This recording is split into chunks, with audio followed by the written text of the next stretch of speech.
This lesson is about isosceles and equilateral triangles. The objective is to use and apply properties of isosceles and equilateral triangles.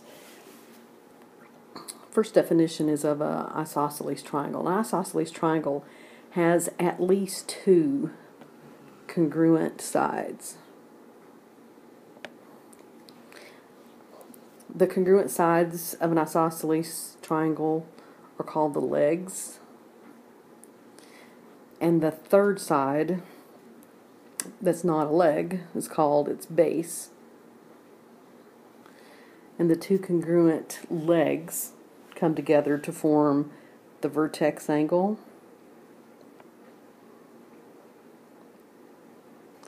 and the other two angles are called the base angles.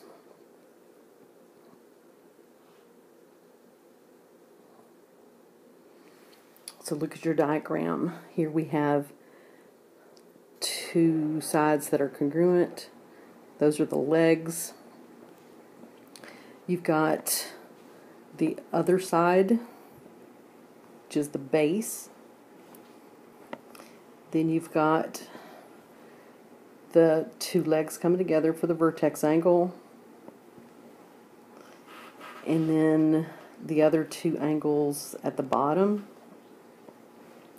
are called, these are called the base angles. We're going to find in our theorems that these two base angles are going to be congruent. So let's look at the isosceles triangle theorem.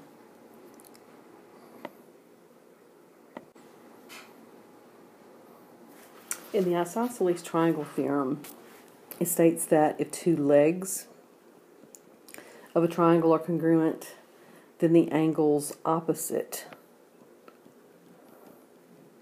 those sides are also going to be congruent. So in this particular diagram, if side AC is congruent to side BC, then the angles opposite those sides, which are angle B, has to be congruent to angle A. The converse of the isosceles triangle theorem is also true.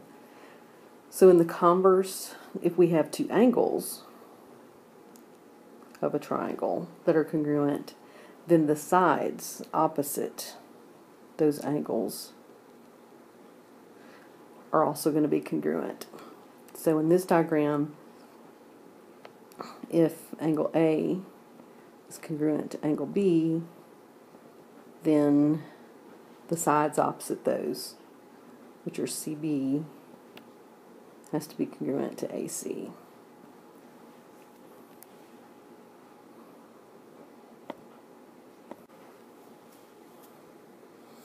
In the next theorem, it states that if a line bisects the vertex angle,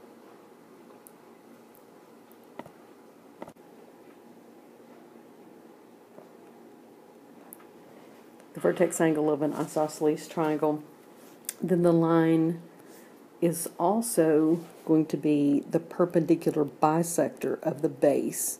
So I'll abbreviate perpendicular with perpendicular sign, perpendicular bisector of the base. The next definition we have is for a corollary. A corollary is a theorem that can be easily proven using another theorem. So we have two corollaries that are going to be corollaries to these isosceles triangle theorems below.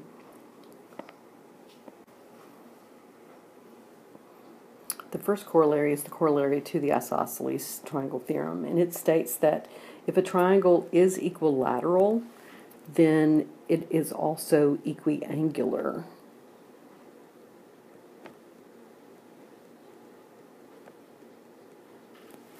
So in this particular diagram, we have a triangle. Side XY is congruent to side YZ is congruent to side XZ. And so if it is equilateral, then that also means that angle X is congruent to angle Y is congruent to angle Z. In the second corollary, we have the corollary to the isosceles triangle converse. And it states that if a triangle is equiangular, then it has to be equilateral.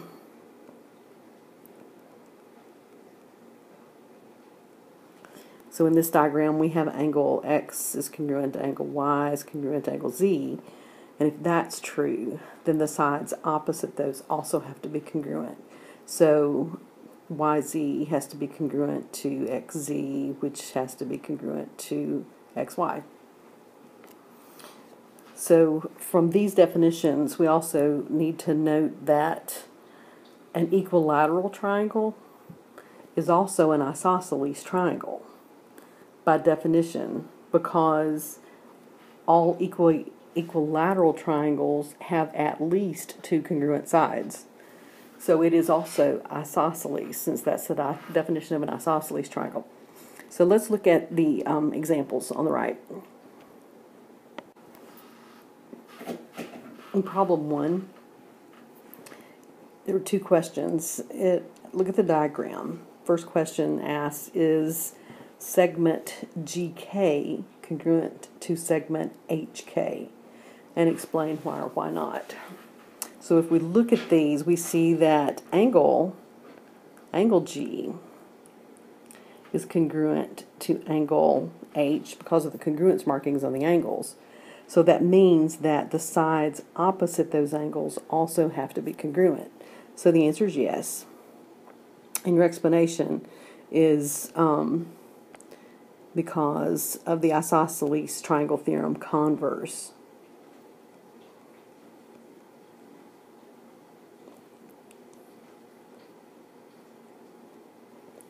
Which states that if two angles of a triangle are congruent, then the sides opposite those are also congruent.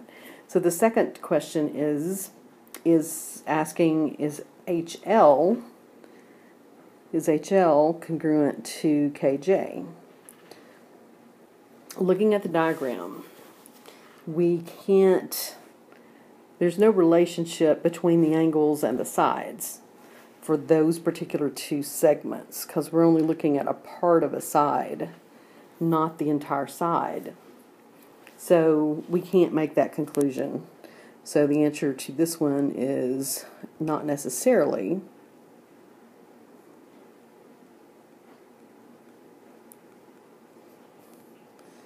Because they're not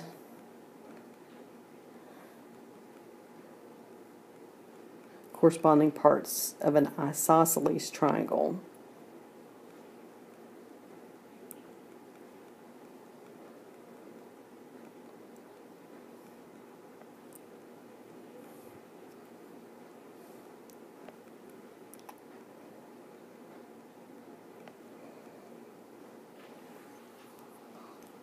So let's go on to problem number 2. In problem 2, I want you to find the value of x. So look at the diagram, and the markings in the diagram indicates that two angles of the triangle are congruent. So once again, using the isosceles triangle converse, we can conclude that the sides opposite those angles are congruent.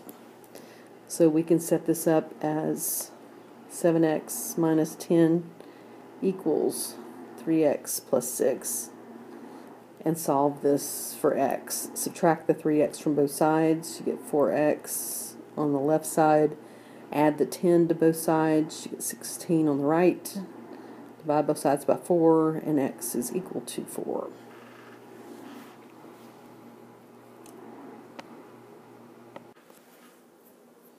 In problem 3, we're finding angle measures.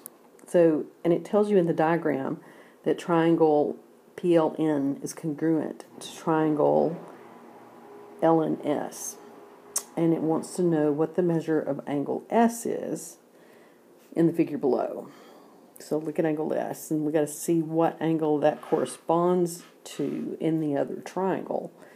In the other triangle they give us, the measure of angle L is 50, and it tells us that these two sides of the triangle are congruent. So if those two sides are congruent, then the isosceles triangle theorem tells us that angles P and angle LNP have to be congruent to each other. So if they're congruent to each other, then we need to take 180, since there's triangle sum theorem, so there's just 180 degrees in the sum of the interior angles of any triangle. Subtract the 50, and that gives us 130 degrees to divide evenly between these two congruent angles. So 130 divided by 2 is 65. So we have 65 degrees in each of these angles. So now we know that since these triangles are congruent, triangle PLN is congruent to triangle LNS, then we know that angle S has to be congruent to angle LNP by CPCTC. Remember, that stands for congruent, corresponding parts of congruent triangles are congruent. So that means that the measure of angle S has to be the same as the measure of angle LNP, which is 65.